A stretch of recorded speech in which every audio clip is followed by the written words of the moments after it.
Welcome back, guys. Welcome to our part 3 of Statistics Masterclass. Today, we are crossing the bridge from maths to money. As I said in the previous video, we're going to cover chapter 6 and 7. Chapter 6 and 7 are all about making decisions. Wait a second. Making decisions. If you're sitting in any interview, let's say a B school interview or consultant role or a prodman role, this is probably the place where they will roast you. And we're going to cover it in max in depth. So in front of you, as you can see, the heading that's there is estimation and confidence intervals, right? So point estimation. Let's firstly look at what point estimation is. What are we trying to estimate? Imagine you have a huge jar of jelly beans. You want to guess the exact number. Your single best guess is your point estimate. You have a huge jar of jelly beans and you want to guess the exact number of jelly beans in the jar. So your single best guess is your point estimate. Now the real deal is that in businesses, we are trying to guess unknown population parameters like the true mean, the true variance, or the true conversion rate. Right? So what makes a good estimator? The question is, again, in business, we are trying to guess unknown population parameters like the true mean, the true variance, true conversion rate. So in your interviews, they will ask you what makes a good estimator. So good estimator must be three things. Remember this, three very important things for an estimator to be good. Number one, and repeat after me. Number one, unbiased. Unbiased means on average, it hits the truth. Unbiased means on average, it hits the truth. Number two, consistent. Consistent means that it gets more accurate as you get more data. As you feed it more data, it becomes more accurate. And efficient. Efficient means it has the lowest possible variance or wiggle. Lowest possible variance or wiggle. So these are the three things that are required for a good estimator: unbiased, consistent, efficient. Okay. Now, confidence intervals. What are confidence intervals? Pay extreme attention here. This is one of the biggest trap in statistics and a very frequently asked concept. Guessing the exact number of jelly beans is too hard, right? You'll probably miss only. When you say 500 jelly beans, it's an estimate. So you'll probably miss. So instead of a spear, bhala फेंकने की बजाय, you throw a net. You say, I'm 95% confident the number of jelly beans is between 450 to 500. So instead of throwing exact 500, you say, I'm 95% confident the number of jelly beans in the jar is between 450 and 500, or let's say 550. The net is your confidence interval.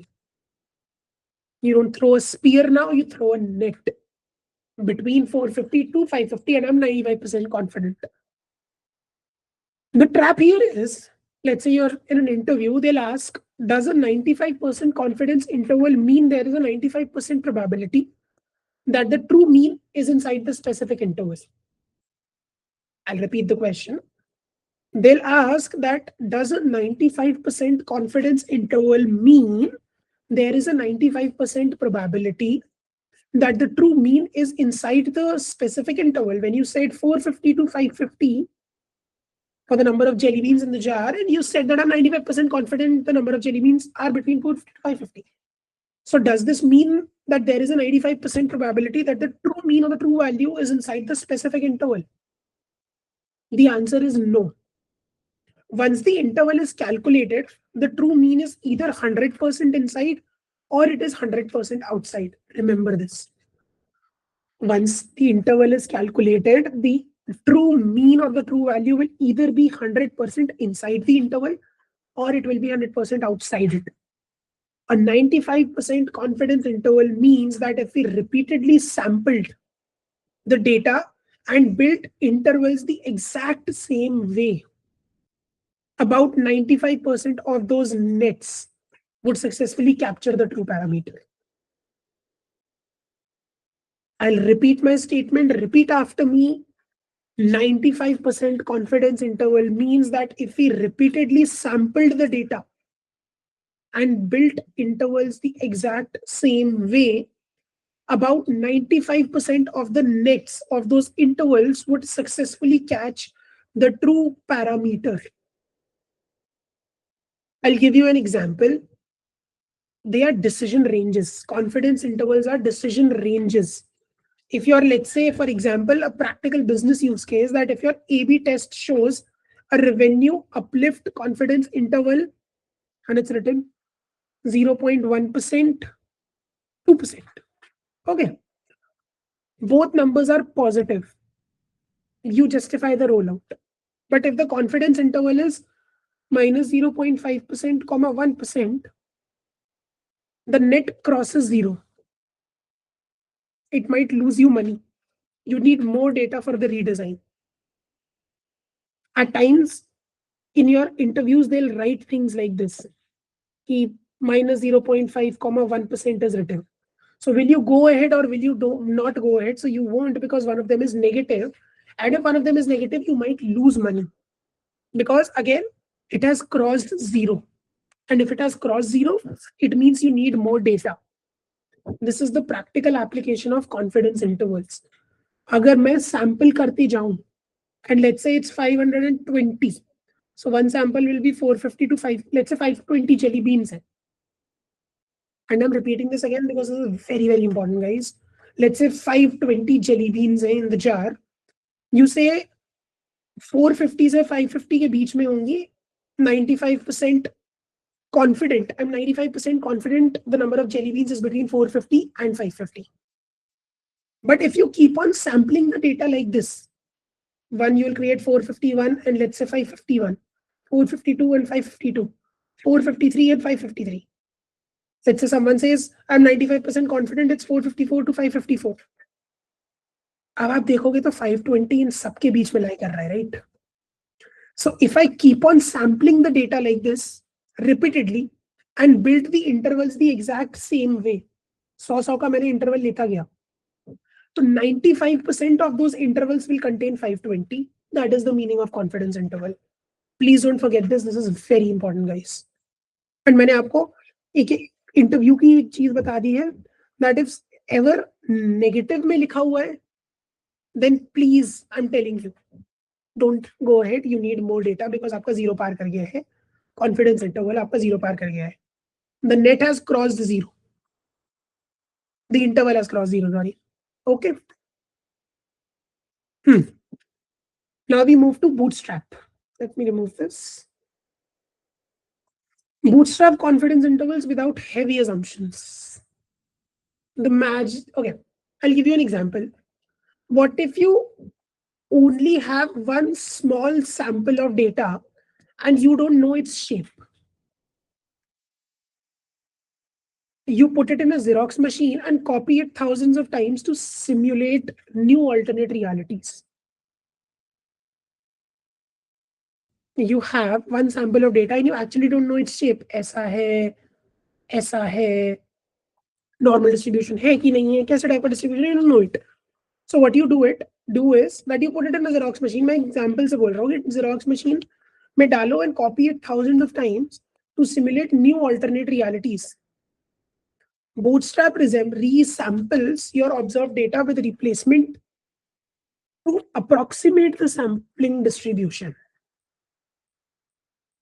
अगर आपको actually में नहीं पता कि what sort of a data it is, क्या shape है, तो Bootstrap क्या करता है? It will resample your observed data with replacement to approximate the sampling distribution. It will try to get as close to sampling distribution as possible in every Xerox that you make.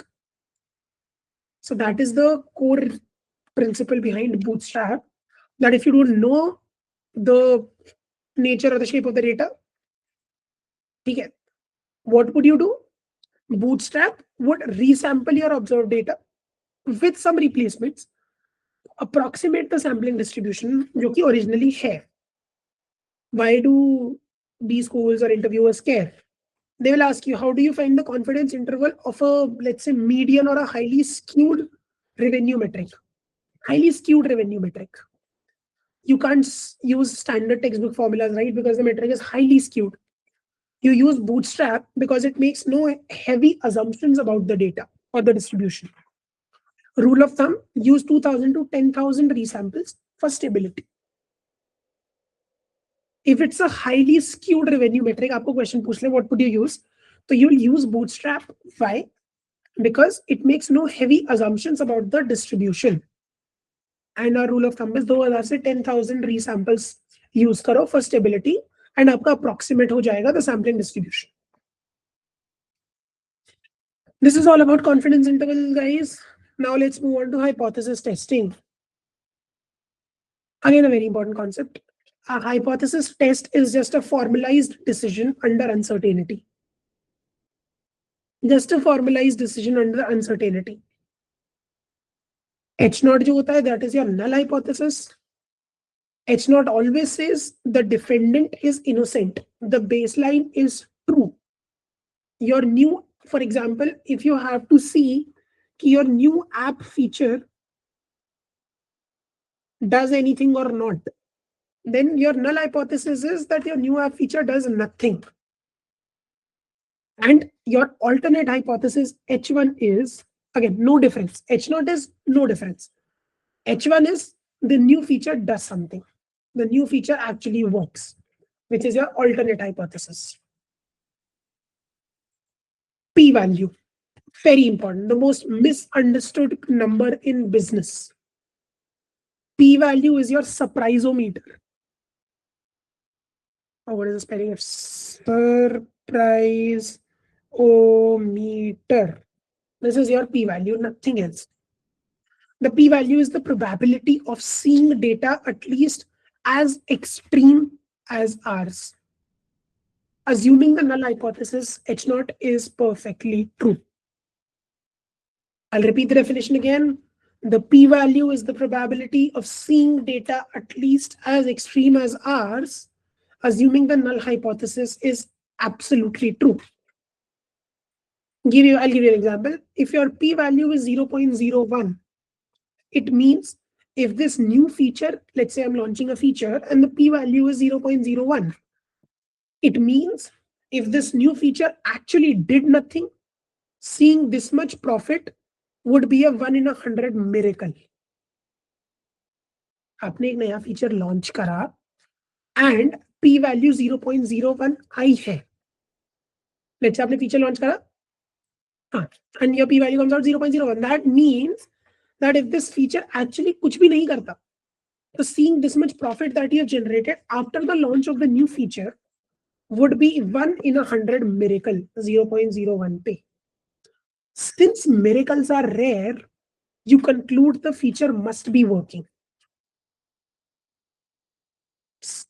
Again, this is the most important thing.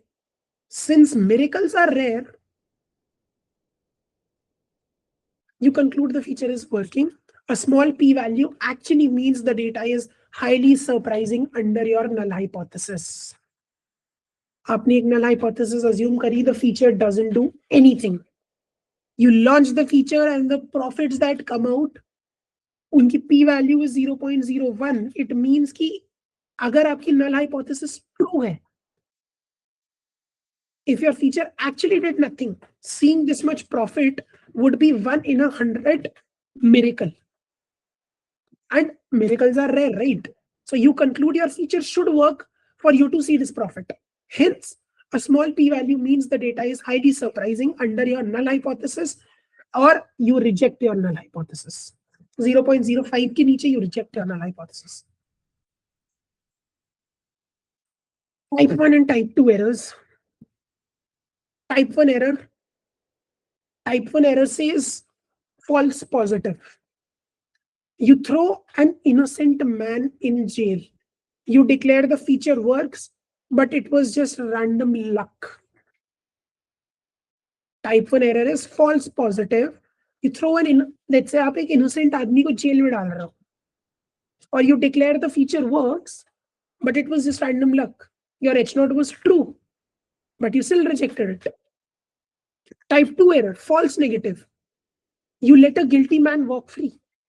The feature actually worked, but your test missed it. इसका मतलब कि आपका feature तो काम किया है, but आपके test ने मिस कर दिया, तो you accept the null hypothesis although it was false. So this is your false negative. Now, power equal to 1 minus beta, right? Type 2 error is beta. Type 1 error is alpha and type 2 error is beta. So power 1 minus beta, the probability that you successfully detect a real effect. It's the probability that you successfully detect a real effect. You successfully detect the man is a fraud. This is your power. I'll just give an example, and probably this can be asked in your B-school interviews as well, that high stakes medical tests want low type 2 errors. Don't miss the cancer, right? Spam filters want low type 1 errors. They want low false positive. Why? Because you don't want to put your boss's email in spam, right? You don't want false positive for email. Similarly, for high stake medical tests, you want low type 2 errors. You want low false negatives. You can't miss the critical diseases. So this is what your type 1 and type 2 errors are. Practical versus statistical significance. This is pure MBA thinking, guys. Imagine you can prove with 100% mathematical certainty that changing the button color to, let's say, red will make us $1 extra per year. It is mathematically real, but who cares? It costs $5,000, let's say, or 50,000 rupees to pay the engineer to change it. So the real deal is statistical significance just answers, is the effect likely non-zero? Practical significance is the effect large enough to actually matter? That's the difference. Your statistical significance will tell you कि button color change करने से आपको $1 साल का मिलेगा, but उसके लिए you have to pay 50,000 rupees to an engineer. So practical significance नहीं है. It's not large enough to actually matter. So, for example, if you have a massive data set of millions of users, even a microscopic useless change will trigger a statistically significant p-value. Do not be fooled by this. अगर millions of users है तो छोटी से छोटी useless से useless change भी statistically significant p-value ले आएगी. But do not be fooled by it. Practical significance है कि नहीं, that you all have to always check. Now comes your multiple testing when you run many experiments. Okay, let's say if you buy one lottery ticket, you probably lose. If you buy 20, your chances of winning go up. If you test 20 different app changes at the same time, one of them will look like a massive success purely by a random chance. 20 ticket खरीदोगे lottery की तो जीतने के chances बढ़ जाएगा, right? If you run many experiments, the catch is, or the fix is, that if you run many experiments, you might punish your math to avoid false positives. You might punish your maths to avoid false positives if you run many experiments. Exactly. Okay. Again, coming back to what your false positive is, you declare the feature works, but it was just random luck. You might see कि कुछ हो रहा है, कुछ chances है, but it was your luck. Why? Because आपने बहुत सारे experiments एक साथ करे, आपने 20 ticket खरीद ली. So your chances of winning go up, but that is again your random luck, purely by random chance. So the thing is that you divide your target p-value by the number of tests. It is extremely strict. It stops false positives, but you might miss true winners. The thing is, जो आपकी p-value होती है उसको divide by the number of tests. This stops false positives. But again, you might miss your true winners in this case. This is, I think, a very important thing to remember, guys. Multiple testing में Because trust me, if they have to go a bit in depth, they might ask you multiple testing से आपके false positives बढ़ जाते हैं. Multiple अगर आप experiments run कर रहे हो एक साथ, so जिससे false positive बढ़ जाते हैं. So what do? I divide my target p value by the number of tests. It is extremely strict, although कि आपके false positive तो रोक देगा, but you might miss true winners as well. ठीक है. I guess this is pretty much it in our this session. These two concepts I tried to explain in max in depth only and only because these are very important concepts. बहुत सारे questions इनसे पूछते हैं, बहुत ही सारे in these school interviews or your summer interviews as well, or if you are appearing for job interviews कहीं पे तो. So make sure that these two concepts are absolutely clear to you. I hope this video was useful for everyone. The link to the drive where you can find this stats interview bible and tons of world-class material is there in the description, and also the link to our WhatsApp group, Prep Society's WhatsApp group, is there in the description. Do check them out. If you like the video, please like, share, comment, and if you like the content that we are creating for you, please subscribe to Prep Society, because this is just the beginning. Much more amazing content is waiting for you guys. So see you in the next video. Till then, take care. Bye bye.